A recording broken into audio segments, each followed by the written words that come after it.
Gracias, Paco. César Aranday, nuestro consultor estrella, que además tenemos la gran fortuna de tenerlo en Querétaro, que es una maravilla. César, muchas gracias. El equipo que acompaña a Claudia, ahora recibiendo la estafeta de esta responsabilidad. Gracias, Clau, Andreina, la parte de marketing. Y bueno, como decían, ya hoy tenemos 460 tiendas operando. Sumamos algunas de las 454 cuando se mandó el brief.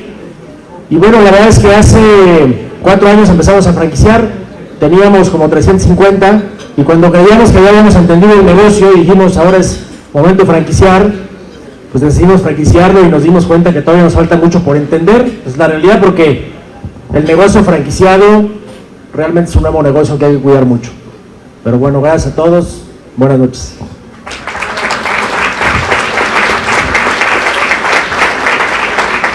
Muchas gracias a la Asociación Mexicana de Franquicias también por la organización de este evento, que año con año toma más fuerza, y todavía el potencial que tenemos para seguir creciendo, expandiéndonos y representando los mejores y más importantes negocios en el país, y uno de los modelos triunfadores, respetados y que sigue en crecimiento a nivel mundial. Entonces estamos muy orgullosos de estar aquí. También es un trabajo de esfuerzo.